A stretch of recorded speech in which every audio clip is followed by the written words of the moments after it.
Her words cut through the room like broken glass. "You're being detained for posing as a federal agent." Every head turned. The chatter stilled. My sister's voice dripped with venom, her smile sharp, confident. She thought she had cornered me. She thought the badge around my neck was just a prop. I didn't flinch. I let the silence stretch until it suffocated her smirk. She didn't know. She never knew. We weren't always enemies. When our father died, I was 17 and she was 20. She promised she'd take care of me, guide me, keep me safe. I believed her. For years I believed her. But power changes people.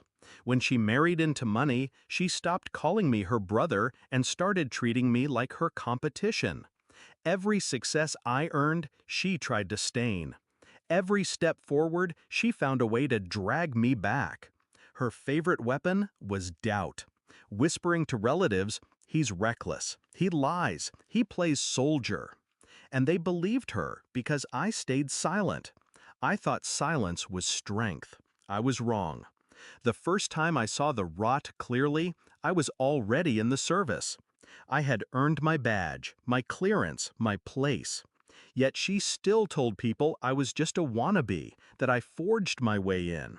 I brushed it off, until I overheard her coaching her husband to dig into my finances, to catch me in something, anything. That was the night my loyalty died. So when she stood in that crowded hall, our cousin's wedding reception, all eyes on us, and tried to brand me a fraud, I didn't feel fear. I felt the cold, focused stillness of a man who had been waiting for this moment. She pointed at my badge. "See? It's fake. He isn't who he says he is." Her voice was loud enough for the DJ to kill the music. Cameras rose from tables. People loved a scandal. I gave her what she wanted: stillness. No defense, no denial.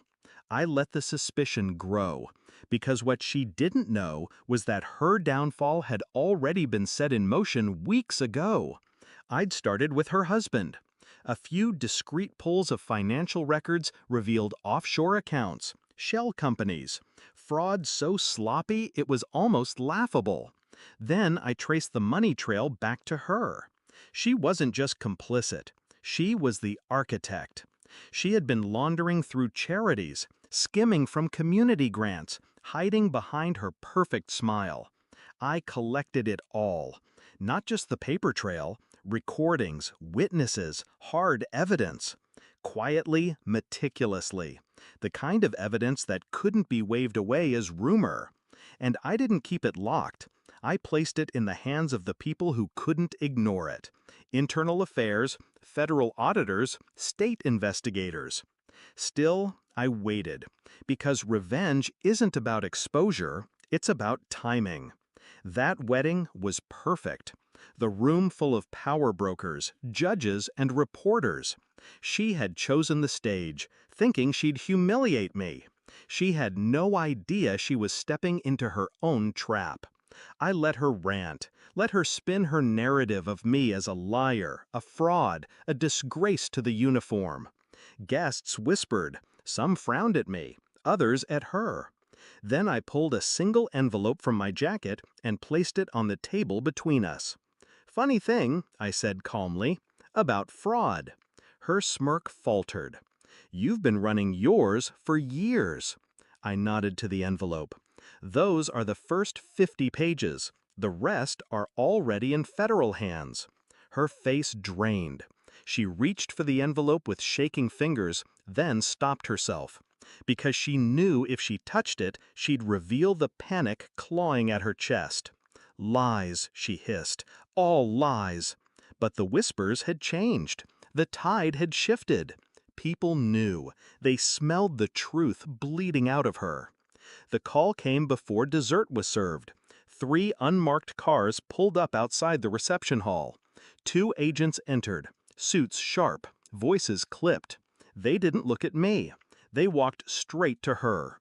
Her laugh cracked, brittle and desperate. "This is a mistake. He set me up. He's the liar." But the cuffs clicked. and her wrists turned pale under the steel. Her husband tried to back away, but they caught him too. The crowd parted, silent, stunned. Eyes darted between me and the woman now begging, screaming, unraveling. I didn't move. I didn't gloat. I just watched. Afterward, relatives approached me cautiously. Some asked if it was true. Others apologized for believing her lies. I gave no speeches. I didn't need to. My sister's voice, once the loudest in every room, was reduced to a muffled cry inside a government car. And now, when people ask me if I regret it, I give the same answer. No. Because revenge wasn't about payback, it was about reclaiming the silence she stole from me. She thought she knew who I was. She thought the badge was just a piece of metal. She thought the uniform was just a costume. But now she knows. Now everyone knows. And the only smirk that remains is mine.